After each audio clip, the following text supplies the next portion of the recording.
Hello comunidad, ¿cómo están?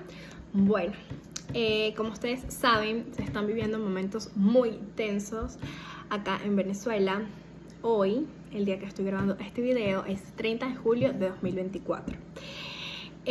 Como les he contado, yo soy tesista de maestría y mi tesis se enfoca en el cambio del ciclo político hacia el giro a la izquierda que ocurrió a inicios de esta década y digamos que duró hasta mediados de la década pasada.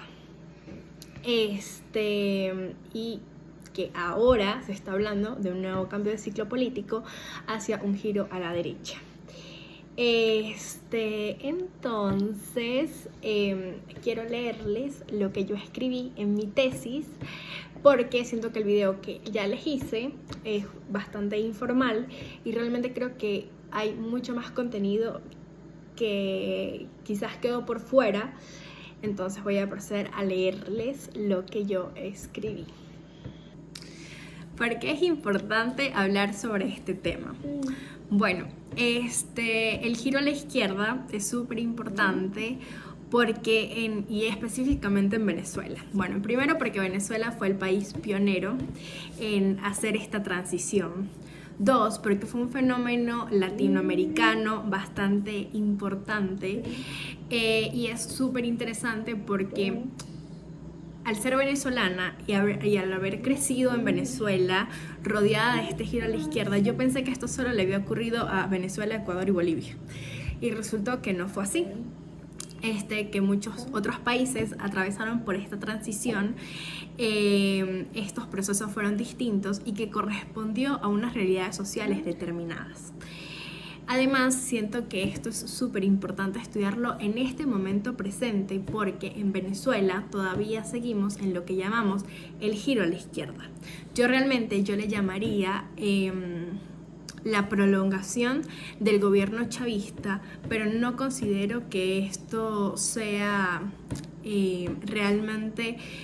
No considero que esto se corresponda a lo que fue ese cambio del ciclo político, sino más bien que es una prolongación de lo que existió, que lamentablemente el giro a la izquierda en Venezuela vino acompañado de un fanatismo gigantesco, de un gran apoyo por parte de la población, y pido disculpas por llamarles fanatistas, pero sí creo que muchas cosas ocasionaron que se perdiera la institucionalidad en Venezuela por ese gran apoyo y por esa gran identificación que existía hacia el gobierno de Chávez. Es importante recalcar que en el caso venezolano el giro a la izquierda fue muy personificado, es decir, estaba muy personificado en la figura de Chávez. Incluso actualmente se sigue utilizando la imagen de Chávez como propaganda política y es importante estudiarlo porque por ese fenómeno que pasó seguimos aquí, y también porque es una invitación para entender si el cambio que estamos pidiendo con los nuevos líderes políticos de la oposición, específicamente con María Corina, que tiene una postura bastante diferente, una postura económica bastante distinta. Lamentablemente aún no he tenido la oportunidad de leerme el plan Venezuela Tierra de Gracia, pero quiero hacerlo y analizarlo. Pero por algunas cosas que he podido ver, pues es un giro bastante diferente y pienso que entra dentro de lo que podríamos llamar el giro a la derecha. Y cabe la pena preguntarse, ¿esto forma parte del fenómeno político de América Latina hacia un giro a la derecha? ¿O en el caso de Venezuela podemos excluirlo porque realmente Venezuela no entra en las condiciones en las que se encuentra el resto de la región, sobre todo en los países donde hay democracia? Bien, entonces procedo a leerles lo que aparece en mi tesis. Me encantaría poder compartirles el texto, pero como aún la tesis no ha pasado por evaluación, voy a reservármela para mí. Bien, se llama Cambio del ciclo político, el giro a la izquierda. El cambio del ciclo político, también llamado el giro a la izquierda, que realmente debería decir Bueno, luego lo acomodo. También llamado el giro a la izquierda o post-neoliberalismo, fue un fenómeno político que se originó en América Latina durante la primera y segunda década del siglo XXI, donde un gran número de países en la región estuvieron bajo la gobernanza de partidos políticos de corrientes de pensamiento de izquierda o de centroizquierda. Debido a la complejidad que implica estudiar qué es la izquierda y qué es la centroizquierda, habría que estudiar cada partido político, sus raíces, su evolución a lo largo de la historia. Es un tema muy complejo. Yo no caí en definir qué significa la izquierda, pero sí tomé las definiciones de algunos autores y dice así: los términos de izquierda o centroizquierda son bastante ambiguos y tienden a generar polémica. Paniza, que es un autor, ese es su apellido, se escribe con doble Z por si lo quieres buscar, ofrece una aproximación a la definición de lo que podría ser a la definición de lo que sería ser de izquierda, mencionando que esta corriente de pensamiento ha estado afiliada a ideologías como el marxismo y el socialismo, a principios políticos como la equidad y la justicia, a tradiciones políticas como las democracias sociales y los movimientos comunistas, y a políticas que han preferido la intervención del Estado para la redistribución del ingreso en lugar de redistribución causada por fuerzas del mercado y la propiedad privada. No obstante, el autor advierte, es decir, Paniza, que aunque estas caracterizaciones podrían acercarnos a entender qué es la izquierda, no definen por completo a los gobiernos del cambio de este ciclo político que se originó en América Latina a principios del siglo XXI, debido a que muchos de ellos optaron por la apertura del mercado y por la privatización, probablemente porque aprendieron de las izquierdas anteriores que cerrarse a la idea de que las empresas son las enemigas simplemente no es válido. Las empresas son las generadoras fundamentales de trabajo y el Estado está allí para garantizar que se cumplan los derechos laborales. Ese es el rol que juega el Estado: garantizar los derechos laborales, garantizar la seguridad social, pero sin generar un ahorcamiento hacia el sector privado, porque si ahorcas al sector privado no va a tener suficiente capacidad para poder generar esos empleos. Bien, finalmente Paniza señala que la gran diferencia entre un gobierno de izquierda y uno de centro-izquierda es que el primero tiende a favorecer cambios estructurales, mientras que el segundo prefiere a políticas más reformistas. Los cambios estructurales son aquellos cambios que como que entran directo a un país, que pueden ser, por ejemplo, cambios en la Constitución. Esos son cambios estructurales porque cambiar la Constitución primero requiere de un referéndum a nivel nacional, de que la gente decida si van o no a cambiar la Constitución, y luego que la gente vote si está de acuerdo o no con esos cambios tan gigantescos dentro de la Constitución, que fue una de las características que existió en este giro a la izquierda. Ahora prosigo. De acuerdo con Silva Torres, Rosso Higuera y León, para finales de la década de los años 2000, 11 de los 19 países de la región tuvieron al menos un gobierno de izquierda, comenzando por Venezuela en 1999, seguido de Chile, Brasil, Argentina, Panamá, Uruguay, Bolivia, Costa Rica, Nicaragua, Ecuador, Guatemala, Paraguay, El Salvador, Perú y en 2018 México, siendo Colombia y Honduras los únicos países que durante el periodo estudiado de esta investigación no fueron gobernados por partidos políticos con corrientes de pensamiento de izquierda. Mi estudio es desde el año 2000 hasta el 2020, por ende no considero, por ende digo, como en el caso de México hubo un giro a la izquierda que todavía sigue gobernando el pensamiento de izquierda, tomando en cuenta que la izquierda es bastante compleja y se puede definir en diferentes ámbitos, y eso es algo que yo quiero hacer más adelante.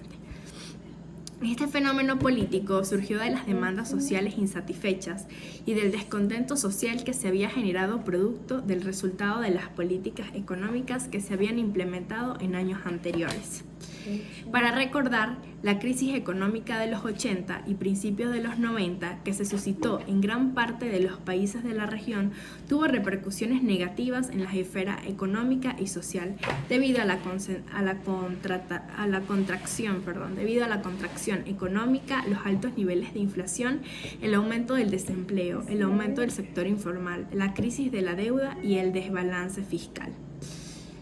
Esto es algo que pasó de forma generalizada en la región y algunos países tuvieron problemas o digamos su crisis fue mucho más acentuada que en otros. Para enfrentar esta situación, los países de turno, es decir, en ese momento en la década de los 80 y de los 90, implementaron políticas que favorecían el libre mercado y la competencia, así como también el control de las finanzas públicas y la minimización del Estado dentro de la economía. En parte porque muchos de estos gobiernos, y puedo hablar por el caso de Venezuela, asistieron hacia organismos internacionales como el Fondo Monetario Internacional para poder recibir financiamiento o también ayuda económica. Y para ellos había que cumplir un conjunto de condiciones. Esas condiciones en parte es que el gobierno debe tomar medidas en términos económicos a cambio de recibir ese financiamiento.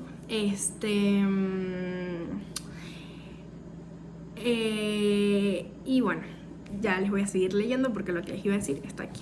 Estas políticas, aunque tuvieron resultados favorables en un inicio, como lograr la estabilidad económica y detener la inflación, para los que no saben, la inflación es el crecimiento acelerado de los precios, específicamente de los bienes y servicios que nosotros adquirimos. ¿Cuál es el problema de la inflación? Que la inflación termina causando el empobrecimiento de la población, porque el crecimiento de nuestros salarios, o sea, del aumento de nuestros salarios, no se equipara con el crecimiento del nivel de precios generales de los bienes y servicios que adquirimos para poder vivir. Entonces, esto genera realmente un gran malestar social. Entonces, a pesar de que esas medidas económicas lograron la estabilidad económica y detener la inflación y reactivar la economía, no ocasionaron mejoras sociales inmediatas y en algunos casos acentuaron las desigualdades sociales. Por ejemplo, no se generaron plazas de trabajo con la misma rapidez con la que se reactivaba la economía y el ajuste de precios generó grandes brechas entre el salario mínimo y los salarios promedios.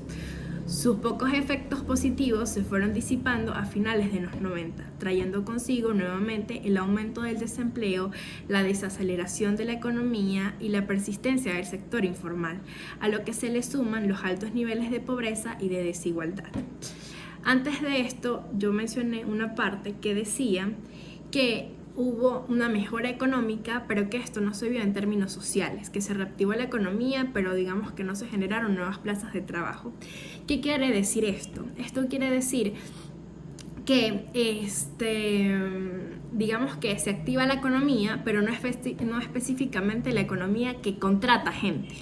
Entonces sí hay un crecimiento económico, pero no se ve reflejado en las personas, en el común de las personas que trabajan de forma común, digamos, en las empresas, porque digamos que tal vez el sector que se reactivó no es un sector intensivo en trabajo, es decir, no requiere de mano de obra.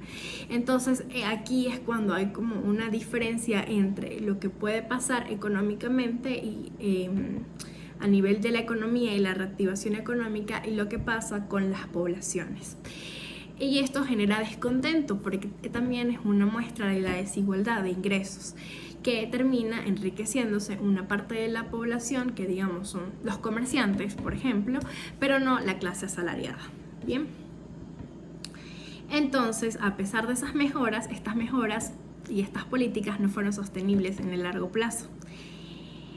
Esa época, la de los 80 y los 90, es lo que se llama la década perdida. Y en un futuro les estaré haciendo un pequeño podcast sobre ese tema. Bien, este contexto ocasionó a su vez una crisis de representación política, en la que los ciudadanos no encontraban respuestas a sus demandas por parte de la administración política de turno.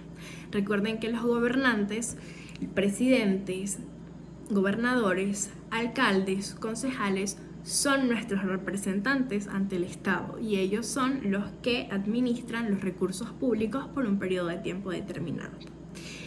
Entonces, la sociedad no sentía esa representación política no me está dando respuesta a mis necesidades.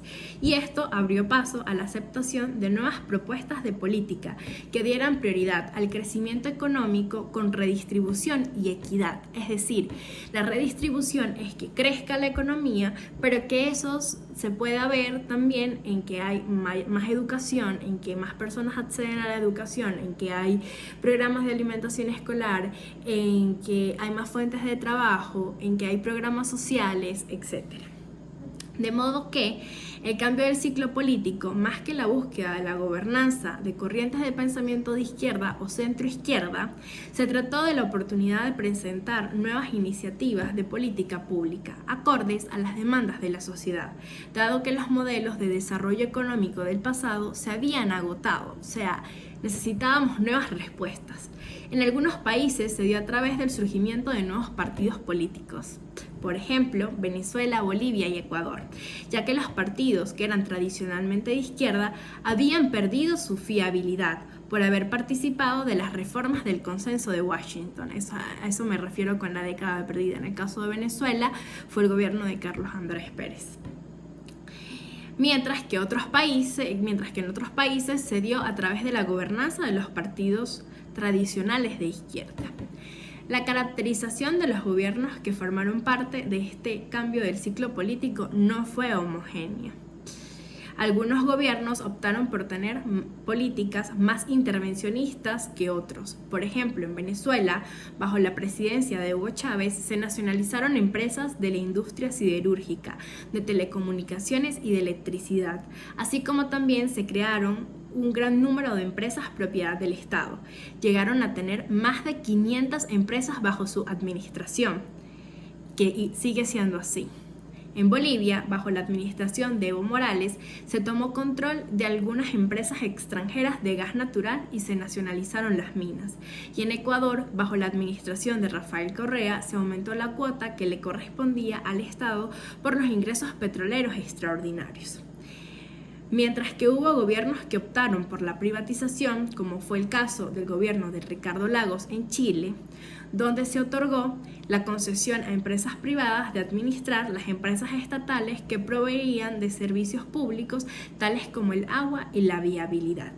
Algunos autores no consideran que Chile formó parte de este cambio del ciclo político hacia la izquierda, especialmente por este tipo de políticas que dio apertura a la privatización de empresas a la administración privada de empresas que proveen de servicios públicos, como es el caso del agua potable y la vialidad. Pero acá es cuando nosotros tenemos que preguntarnos, ¿realmente el Estado se encuentra en capacidad de poder mantener la viabilidad, el acceso al agua potable, el tema eléctrico, el tema del gas? ¿Realmente tiene la capacidad de soportar todo eso, además de todas las otras responsabilidades como lo son la salud, la educación, el tema de las pensiones, el tema de las jubilaciones? O sea, todo lo que tiene que hacer el Estado, todo.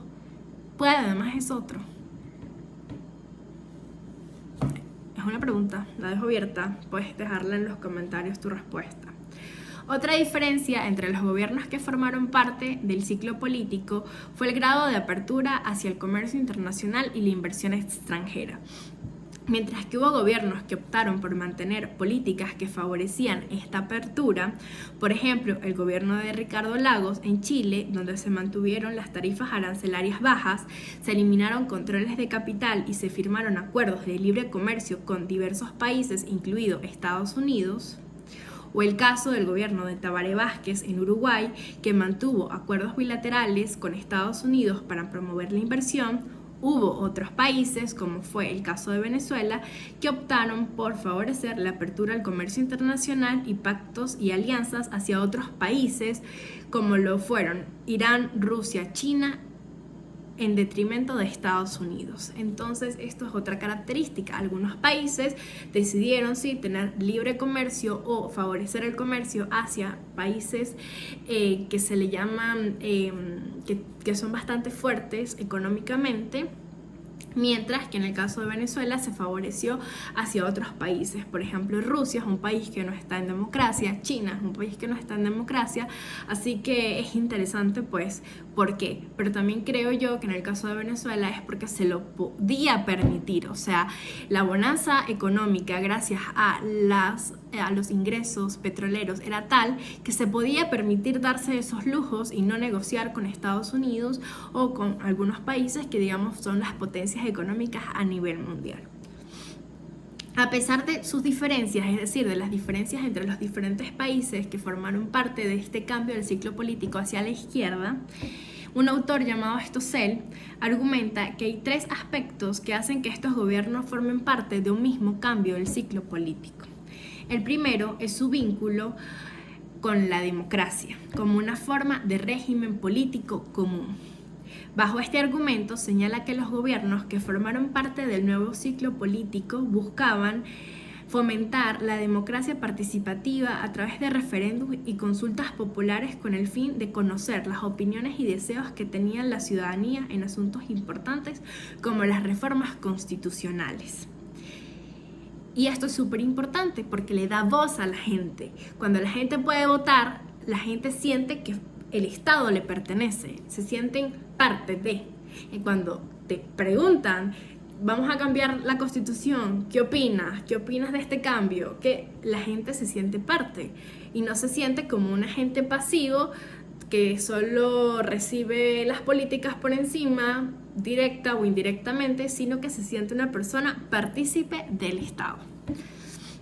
El segundo aspecto que señala Stossel que hace que estos gobiernos sean parte de un mismo ciclo político son el contexto económico y social deteriorado por la crisis de la década perdida y por los resultados de las políticas neoliberales abruptas que fueron implementadas para mitigar la crisis de la década perdida.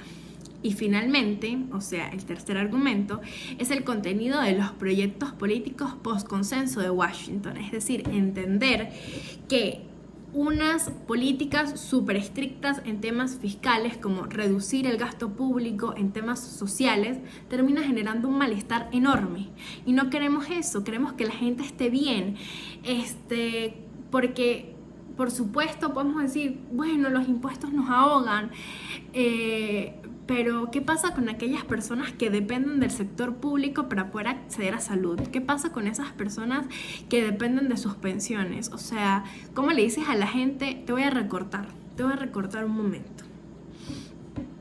Entonces, era básicamente entender que la rigidez ni tan corta ni con 2 pelucas, diría mi madre. Es decir, la rigidez hacia políticas súper estrictas en temas económicos son buenas, ni tampoco la apertura total hacia políticas sociales y derrochemos todo el dinero. O sea, ni uno ni el otro, tiene que haber un equilibrio. Otro aspecto común entre los gobiernos que formaron parte de este cambio del ciclo político fue la búsqueda de la justicia social, la equidad y la reducción de la pobreza, a través de la redistribución de la riqueza y el crecimiento económico inclusivo. En este orden de ideas, un autor llamado Cornia argumenta que el entorno económico positivo que se suscitó en América Latina entre los años 2003 y 2008 permitió que el incremento del gasto social, especialmente en educación y salud, esa bonanza permitió que hubiese un incremento en el gasto social, especialmente en educación y salud, lo que a su vez permitió una reducción de la pobreza y de la desigualdad. En el caso específico de Sudamérica, un autor llamado Torrico, cuyo libro se encuentra disponible y se llama Fin del giro a la izquierda, también tiene un nuevo libro que habla sobre un nuevo cambio de ciclo político hacia la derecha. Les invito a leerlo. Señala que en los años del gobierno kirchnerista en Argentina, el gasto público aumentó en 11.5 puntos porcentuales respecto al PIB. En el tiempo del Partido de los Trabajadores, que gobernó Brasil, que fue el giro a la izquierda, se incrementó en 8 puntos, en el caso de Ecuador en 7.3, en el caso de Bolivia en 11.3, en el caso de Paraguay en 7.09 y en el caso de Hugo Chávez en 16.13. Es decir, que no solamente estos gobiernos estaban entendiendo las necesidades de la gente, sino que lo estaban haciendo realidad. Aumentaron su gasto social y en el caso de Venezuela sabemos que se crearon un montón de misiones que trataban de llegar a los asentamientos informales más vulnerables y más alejados y trataron de asistir a la comunidad que se pudo haber sentido excluida a lo largo de su historia. Porque sí, es maravilloso cuando tienes un hospital gigante, pero no nos vamos a caer en mentiras de que muchas veces se excluyen a las personas. Entonces, esto es interesante. Estudios como el de Cornia y también de Falconi, Intriago y Ponce muestran que los países que estuvieron gobernados por la corriente del giro a la izquierda lograron avances en la equidad de ingresos, es decir, disminuir esa brecha entre los muy ricos y los muy pobres, y de educación frente a los países que no pasaron por este proceso.